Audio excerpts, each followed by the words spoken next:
रस से सराबोर करने के लिए पूज्य श्री रसिया बाबा के चरणों में मैं प्रणिपात करूं कि हम सबको वह मार्ग प्रशस्त करें। पूज्य श्री रसिया बाबा महाराज। श्री पुरुषोत्तम समारंभां विष्णु स्वामी सुमध्यमाम्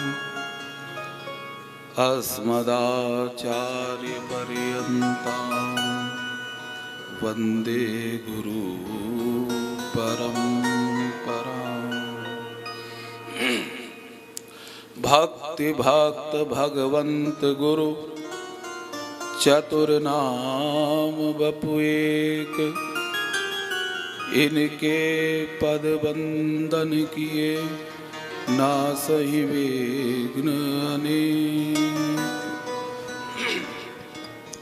बोलो कृष्ण कन्हैया लाल की, श्री गोवर्धन नाथ की, श्री मथुरापुरी की, श्री व्यास जी महाराज की।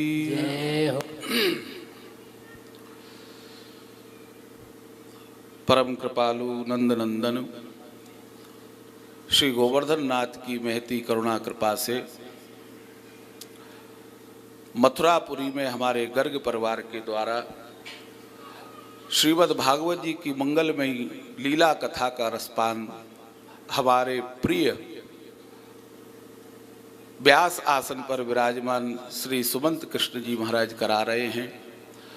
व्यास स्वरूप इस समय उनका है, लेकिन थोड़ा सा हम दर्शन करें तो यहाँ दोनों का ही दर्शन है, पिता पुत्र दोनों का।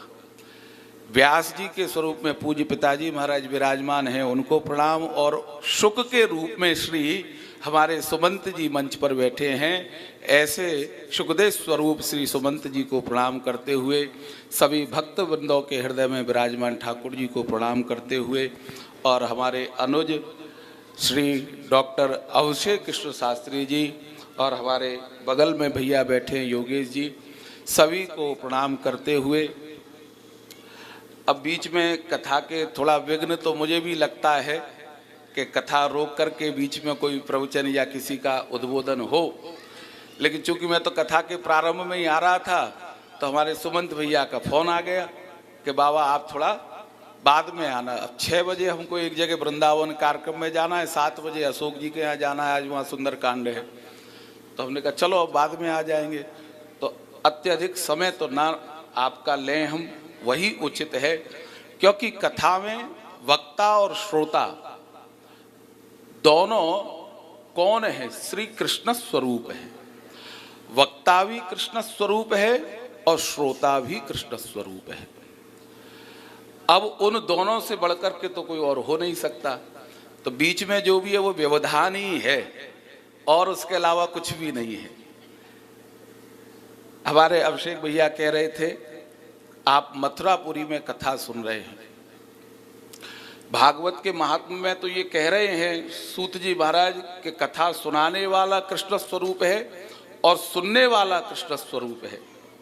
लेकिन मथुरा की महिमा में पद्म पुराण में, 12 पुराण में, स्कंद पुराण में, कई पुराणों में जब दर्शन किया तो बहुत सुंदर बात मिली कि जब ठाकुर जी का यहाँ प्राकट्य हो गया मथुरा में तो श्री गरुड़ जी महाराज दर्शन के लिए आए। बोले एक बार दर्शन तो करे मैं ठाकुर जी का। अब जब गरुड़ जी यहाँ आए मथुरा में दर्शन करने का ठाकुर जी के, तो यहाँ आकर के उन्होंने देखा जो स्वरूप ठाकुर जी का वो यहाँ के प्रत्येक व्यक्ति का। अब गरुड़ जी परेशान कि मेरे प्रभु कौन से? वहां स्त्री पुरुष का भी भेद नहीं है, स्त्री भी भगवत स्वरूप में, पुरुष भी भगवत स्वरूप में, जितने भी दर्शन किए। अब गरुड़ जी दर्शो असली कौन से कैसे पता करूं? बहुत श्रम हो गया, करते करते खोजते खोजते समझ में नहीं आई। ठाकुर जी को दया आई। ठाकुर जी बोले गरुड़ ये मेरी जो पुरी है ना मथुरा, यहाँ जितने जीव हैं उन सब के रूप में मैं ही प्रकट हुआ हूं, इनमें और मुझ में कोई भेद नहीं है। तो मथुरा वासियों में और ठाकुर जी में कोई भेद नहीं है, ये दोनों अभेद हैं। आप सब मथुरावासी हमको देखने में अलग अलग लग सकते हैं, लेकिन वस्तुतः श्री कृष्ण ही अलग अलग रूपों में भास रहे हैं। हमारे आपके अंदर वो हमारे ब्रज के ब्रज निधि ही विराजमान है। तो अभिषेक भैया कह रहे कि मथुरा के तो सब लोग कथा कहने वाले हैं, यहाँ कोई व्यास या आदि को कोई भेद नहीं है। आप क्यों नहीं कहोगे? क्योंकि आपको वो लाला है, मथुरा वाले इनको तो वो लाला है, और लाला के गुणगान कौन नहीं गाएगा। जो भी कहेगा वो यहाँ सब व्यास हैं, सब सुखदेव हैं, आप सब धन्य हैं, क्योंकि मथुरापुरी में आपको हमारा जन्म भयो है। हम बहुत भाग्यशाली हैं। पहले अभी यहाँ कथा वही रामलीला मैदान में, अगले पक्ष में हमारी कथा है, या पक्ष में सुबंत जी की है, और ये सरस्वती जी को स्थल है जहाँ कथा है रही है। तो बहुत पवित्र स्थली में आप सब पवित्र मास में भागवत की कथा सुन रहे हो। मैं तो ठाकुर जी से यही प्रार्थना करूँगा, जीवन में सब कछु हमारे प्रारब्ध से मिल जाए, लेकिन भगवत प्राप्ति भागवत के माध्यम से होवे।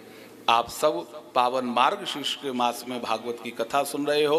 बस भागवत भगवान से यही प्रार्थना है कि आपके ऊपर विश्वास लेकर के इतने भक्त आपकी कथा सुनने के लिए आए हैं। तो हे भागवत भगवान, जीवन की संध्या जब हो, वासे पूर्व हम सबके हृदय में ठाकुर जी आकर के प्रकट है जाए और उनको साक्षात्कार हमको है जाए, तो हमारो कथा सुननो सफल, हमारो या ब्रज में जीवन लेनो सफल है। इन्हीं शब्दन के संग अपनी वाणी को विराम दूं। आप सबको बहुत बहुत प्रणाम, बहुत बहुत साधुवाद। जय श्री कृष्ण।